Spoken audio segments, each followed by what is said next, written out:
다니엘 기도회가 무르익어간다는 그런 느낌입니다. 실시간은 너무 늦은 시간인 관계로 다음날 오후에 하루 늦게 시작한 우리 교회는 이제 오늘이 9일차가 되죠. 벌써 8분의 강사를 8분이죠. 8분의 강사분을 통해서 많은 은혜를 받게 해주셔서 감사합니다. 올해는 제가 개인적으로 실시간으로도 제가 개인적으로 참여하고 또 우리 성도님들과 함께하는 시간에도 참여를 하는데, 사실 어떤 날은 실시간에는 별로 느낌이 안 왔는데 예배당에서 우리 성도님들과 함께 할 때는 또 엄청 감동이 되는 그런 경우도 있었죠. 개인적으로 실시간 참여했던 것보다 확실히 우리 성도님들과 함께 하는 것이 더 은혜가 되고 더 힘이 난다는 것을 느꼈습니다. 하물며 16,000여 교회가 함께 동참하며 은혜를 나누며 기도한다는 것은 얼마나 크고 귀한 일인지 모르겠습니다. 이 기도하는 모임에, 이 전 세계적인 모임에 나도 속해 있다는 것, 우리 교회가 속해 있다는 게 얼마나 감사한지 모르겠습니다. 제가 성경을 읽는 모임에 카톡상이지만 함께하는 것도 감사하고, 온라인이지만 다니엘 기도회의에 동참하는 것 또한 감사하고, 어디에 소속되어 어느 기도회의에 함께한다는 것, 이런 것이 저는 우리 신앙을 지켜가는데 아주 귀한 동력이 된다고 생각을 합니다. 여러분, 우리가 평소에는 죽을 먹을 일이 별로 없습니다. 단단한 밥과 같은 단단한 식물을 먹는 것이 평소의 정상인데, 몸이 상당히 안 좋을 때, 위에 부담이 있을 때, 장애 있을 때, 그때는 밥보다 죽을 먹게 되죠. 그러면 허한 속이 편안하고 부담감이 별로 없게 되죠. 저 어릴 적에야 죽을 먹는다 그러면 흰쌀을 불렸다가 팔팔 끓여서 참기름 한 방울 넣고 간장 한 방울 넣고 곁들여 먹는 그 죽이 전부였지만, 요즘은 순수한 흰죽을 먹게 되는 경우는 드문 것 같습니다. 전부 죽 전문점에 가서 포장을 해와서 먹게 되는 경우가 대다수인 것 같죠. 몸을 생각해서 죽을 먹는 것이고 영혼을 생각해서 말씀을 먹는 것이죠. 먹어야 사는 것이죠. 놓여있는 성경, 보관되어 있는 성경, 닫혀진 성경은 우리를 지켜주지 못합니다. 손에 잡혀있는 성경, 손자국 묻은 성경, 펼쳐지고 읽혀지는 성경이 우리를 지켜주는 줄로 믿습니다. 몸 안 좋을 때, 속이 안 좋을 때 내 몸이 안 좋다는 것을 인식하고 죽을 먹는 것처럼 내 영혼의 가람을 인식하고 하나님의 말씀을 먹는 성도가 되어져야 될 줄 믿습니다. 죽을 먹을 힘도 없지만 죽을 먹을 때 그래도 힘이 나는 것처럼 말씀을 읽을 힘도 체력도 시력도 이해력도 전부 안 되더라도 그래도 하나님의 말씀을 영적으로 섭취할 때에 내가 알 수 없는 영적인 힘이 솟아나는 줄로 믿습니다. 그래서 우리 신앙은요, 오늘도 이것을 경험해야 하는 것입니다. 제가 항상 느끼는 것이지만은 다니엘 기도회에 강사로 나오시는 분들 한 분 한 분, 이 모든 분들을 보면 전부 하나님의 은혜, 하나님의 함께하심, 하나님의 인도하심을 경험한 분들이 다 나오더라고요. 우리 스스로 한번 생각해 봅시다. 지금 내가 죽을 먹을 상황인지 아니면 단단한 식물만 계속 섭취해도 될 상황인지. 어제 강사님의 말씀 가운데 이런 이야기를 했죠. 돈이라는 산, 산이 영어로 마운틴이죠, 그죠? 그러니까 돈이라는 산, 머니 마운틴, 권력이라는 산, 파워 마운틴, 그리고 또 나라는 산, 바로 미 마운틴, 이것이 무너져야 한다는 그 말씀에 참 극한 공감이 되었습니다. 제일 안 깨어지는 산이 어떤 산이라 그랬죠? 미 마운틴, 나라는 산이 제일 안 깨어지는 것, 정말 저도 절실히 느꼈습니다. 여러분, 오늘 깨어져야 풍성함을 낳는 것이고, 풍성함을 경험하려면 누구라도 깨어짐을 먼저 경험해야 하는 것입니다. 그런데 대부분의 사람들은 풍성함은 바라지만은 깨어짐은 바라지 않는다는 겁니다. 우리가 신앙생활 하면서도 이 나의 산이 좀처럼 깨어지지 않으니까 풍성한 삶이 어떻게 해야 되는지를 잘 모르는 거예요. 예수님께서 요한복음 10장 10절에 말씀하신 것이 무엇입니까? 내가 온 것은 양으로 생명을 얻게 하고 또 그 다음에 뭐요? 더 풍성히 얻게 하려는 것이라 그랬지 않습니까? 예수님이 약속하신 풍성한 삶은 깨어짐을 통해서 얻어지는 것인 줄로 믿습니다.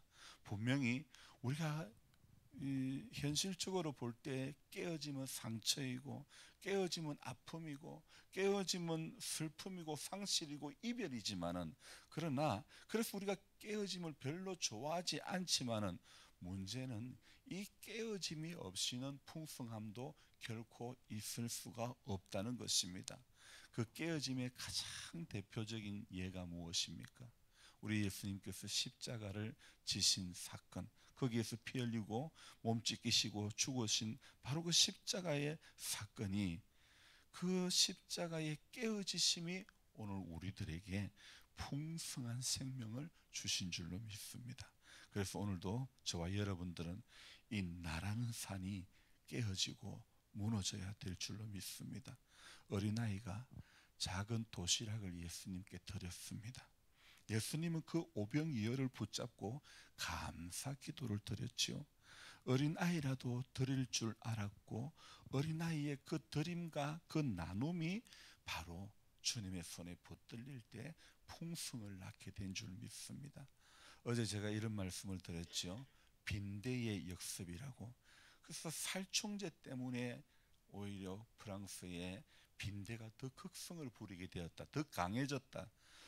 그 이야기를 제가 말씀을 드렸는데, 믿음의 사람에게도요, 고난이라는 깨어짐이 오히려 우리 믿음의 사람들을 더 강한 신앙의 사람으로 만들어 가는 것임을 알아야 되는 겁니다.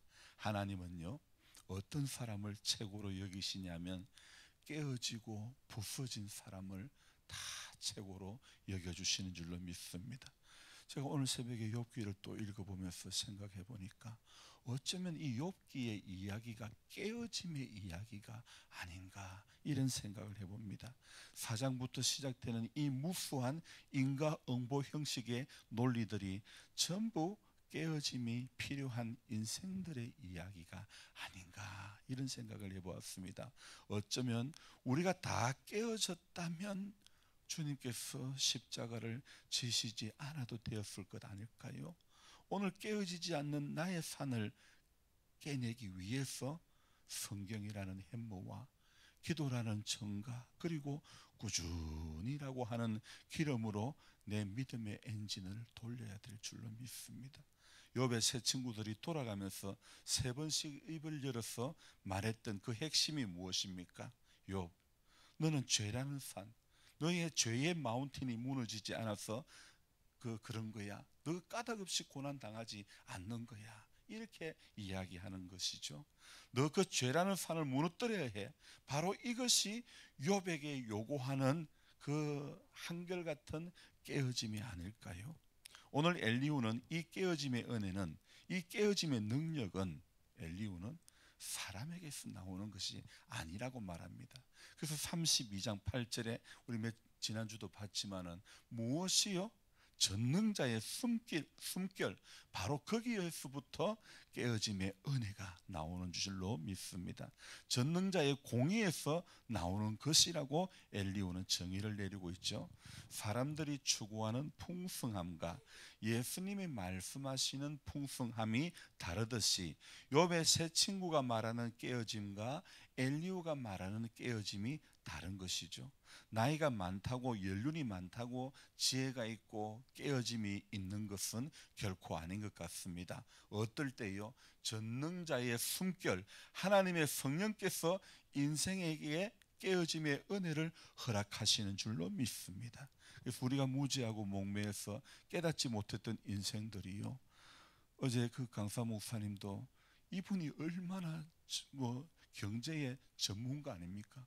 그래서 자기가 전도사로 처음 이제 미국에서 나갔는데 페이가 500불이었다고, 뭐 우리나라 돈으로 한 60만 원밖에 안 되는. 그래서 이분이 경제 전문가니까 주식을 하겠다고 하지 않았습니까? 그래서 상당한 수익률을 얻었지만은, 근데 아주 오래간만에 성령께서 말씀을 하셨다고. 너 여기까지 왔어도 너를 믿을래? 저는 어제 그 말씀에 이건 나보고 하는 말이다, 이건 나 자신을 보고, 이거는 저를 보고 하는 이야기다, 이 생각이 드는 거예요. 지금까지도 너를 믿고 있는, 저 자신을 믿고 있는 구석이 너무 많구나, 이게 깨달아지는 거예요. 여러분, 한 사람 한 사람 바뀌어지는 강사님들이 고백하는 그 모든 이야기가 알고 보니 누구 이야기입니까? 깨어지지 않은 우리들의 이야기 아닙니까? 그래서 참 얼마나 또 하나님께서 저 목사님을 통해서 이 깨어지지 않는 저 자신을 하나님이 깨우치시는 것에 대해서 얼마나 감사한지 모르겠습니다. 욥의 세 친구들은요, 욥의 고난을 과거의 관점에서 보려고 했지만은 엘리후는 욥의 그 고난을 이제 다가올 미래의 구원의 관점에서 보는 것입니다. 시각이 다릅니다. 여러분, 오늘 우리 이 땅에서 발을 딛고 살고 있지만은 믿음의 사람들은 보는 시각이 달라져야 될 줄로 믿습니다. 고난의 관점에서 보면, 죄의 관점에서 보면, 이거 과거의 관점에서 보면 한없이 뒤로 물러나 침륜에 빠질 수밖에 없습니다.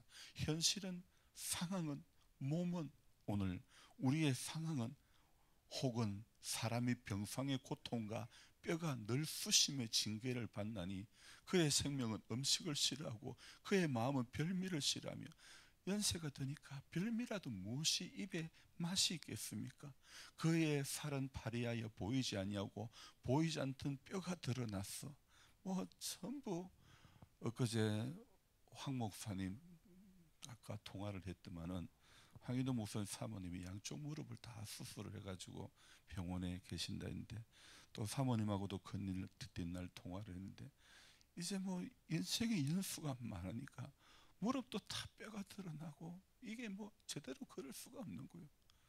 또 우리 시찰에서 함께 목회를 하셨던 우리 윤덕주 목사님 사모님도 어제 하나님의 부름을 받고, 이래 인생은 전부 다 마르고 시들고 이 땅을 떠나갈 수밖에 없지만은, 연약함이 있을 수밖에 없지만은, 그러나 오늘 우리가 생각하는 것은 썩어져가는, 죽어져가는, 쇠약해져가는 몸뚱이를 바라볼 것이 아니라 장차 받을 영광을 바라볼 줄 아는, 하나님 나라에 서는 것을 바라보는 그 믿음이 오늘 우리 가운데 있어야 될 줄 믿습니다. 그래서 욥의 고난을 통해서 하나님과 그분의 일하심을 알게 하는 것을 우리는 보아야 되는 것입니다. 하나님의 뜻을 알지 못하는 인생이 온몸이, 오늘 이 19절부터 22절에 온몸이 고통당하는 징계를 받게 되어 식음을 패하고 생의 의욕마저 잃게 되었을 때 마침내 그의 마음이 이처럼 구덩이에 빠지고 그의 생명은 멸하는 자에게 가까워지는 그런 불행에 직면하게 된다고 말씀하고 있죠. 엘리후는 이렇게 끊임없이 말씀하시는 하나님이신데, 이 말씀하시는 하나님을 오해하여 이렇게 침묵한다고, 하나님 침묵한다고 이렇게 말했던 욥의 생각이, 욥아 그건 잘못된 생각이야, 그렇게 지적을 하죠. 즉 하나님이 말씀하시지 않는 것이 아니라 인생이 깨닫지 못하는 것임을 분명히 알려주고 있죠. 욥은 하나님 말씀하지 않으셨다. 여보, 우리의 모습이 이런 거예요. 하나님 내는 잘 모르는갑다, 하나님 내 말씀하시는 건 잘 안 들으시는갑다 그러지만은, 그러나 분명히 하나님은 우리의 작은 신음에도 응답하시는 하나님이신 줄로 믿습니다. 당신의 뜻을 우리로 알게 하시려고 지금도 온갖 방법을 다 동원해 가지고 알게 하시는 거예요. 저 같은 경우에 그래요. 어제 그 목사님 통해서 너 여기까지 와서 네 생각으로 살 거냐?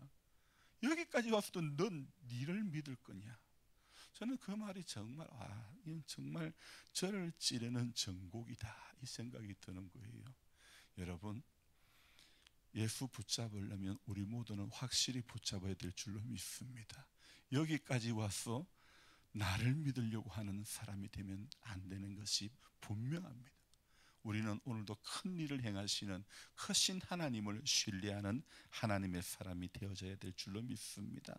그래서 엘리후는요, 육신이 하나님의 징계를 받아서 죽음에 가까워졌다 해도 우리를 생명의 가르침에 가깝게 하기 위함.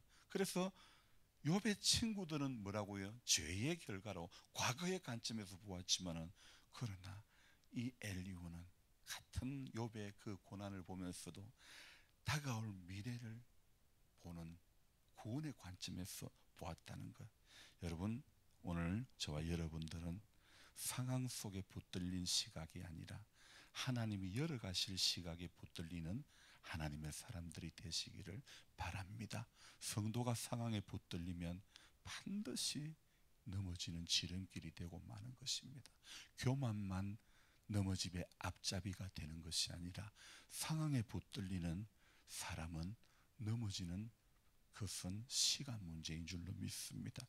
우리는 하나님의 말씀에 붙들리는 인생이 되어져야 될 줄로 믿습니다. 그래서 하나님의 가르침을 잘 받으면 삶이 회복이 되는 줄 믿습니다. 엘리후의 말하는 핵심이 이겁니다. 그래서 같은 것을 보아도 깨닫지 못하던 것을 깨닫게 하시는 것이 전적인 하나님의 은혜인 줄로 믿습니다. 그래서 오늘도 보여주시고 알게 해주시고 깨닫게 해주시고 그런 가운데 하나님의 은혜의 말씀 가운데 우리 인생의 풍성함을 허락해 주시는 하나님의 놀라운 은혜를 우리가 같이 손 모아 기도해야 될 줄로 믿습니다. 상황 속에 붙들리지 맙시다. 상황 넘어 오늘도 정답을 가지고 계시는 하나님을 바라볼 수 있는 모두가 되어져야 될 줄 믿습니다. 문제에 붙들린 인생이 아니라 우리는 오늘도 해결 방법 오직 주님께 붙들리는 하나님의 사람 우리 모두가 되기를 주님의 이름으로 축원합니다. 기도하겠습니다. 좋으신 하나님, 새날을 또 허락해 주셔서 감사합니다. 풀은 마르고 꽃은 시드나 하나님의 말씀은 세세토록 영원한 줄로 믿습니다. 혹은 사람이 병상의 고통과 뼈가 늘 수심의 징계를 받기도 하고 그의 생명은 음식을 싫어하고 그의 마음은 별미를 싫어할 정도로 약해졌을 때 오늘 우리는 그때가 바로 하나님의 때인 줄로 믿습니다. 그때가 우리 약함이 절정에 달했을 때가 하나님의 때인 줄로 믿습니다. 날이 저물어갈 때 빈들에서 거닐 때 그때가 하나님의 때, 그때가 하나님의 일하시는 때, 그때에 하나님은 오병이어를 가지고 우리 예수님께서 놀라운 역사를 일으키지 않았습니까? 인생이 아니다고 생각되어질 그때가 하나님의 때임을 믿고 오늘도 우리가 붙들리기 쉬운 상황에 붙들리는 인생들이 아니라 살았고 운동력이 있는, 그래서 좌우의 날선 어떤 검보다 예리한 하나님의 말씀에 우리 모두가 붙들림 바 된 그런 하나님의 사람들이 될 수 있도록 도와주옵소서. 분명히 성경 한 장 읽을 기울도 없지만 눈도 침침하고 무슨 말인지 이해력도 떨어지지만 그러나 말씀은 말씀 그 자체가 능력인 줄 믿습니다. 그래서 생명의 말씀, 그 말씀을 오늘도 우리 모두는 붙잡고 하나님 앞에 우리 서는 그날까지 한결같은 모습으로 하나님 앞에 나아가게 해 주시기를 간절히 바라고 원합니다. 오늘도 깨어지지 않는 이 나의 산을 깨기 위해서 성경이라는 햄무로, 기도라는 정으로, 그리고 꾸준히라는 기름으로 우리 믿음의 엔진을 오늘도 잘 구동시킬 수 있도록 도와주시옵소서. 주와 동행하며 나갈 때에 하나님 겁없는 세상에 어떤 우겨쌈과 사방으로 우겨쌈과 어떤 문제가 있다 하더라도 하나님은 그리스도 안에 있는 사람, 그 사랑에서 끊을 수가 없다고 말씀하시지 않았습니까? 환난이나 기근이나 칼이나 위험이나 적신이나 그 어떤 것에서 끊을 자가 없다고 했던 그 하나님의 끈끈한 사랑 가운데 우리 모두가 붙들림 바 된 하나님의 사람들 되게 해 주시옵소서. 오늘 하루도 주님과 동행하는 한날이 되기를 소망하옵고 존귀하신 예수님의 이름으로 기도드리옵나이다. 아멘. 간절한 마음으로 주여 부르고 기도합니다. 주여, 주여, 주여. 존귀하신 하나님, 우리의 새벽을 또 깨워주신 은혜에 감사를 드립니다.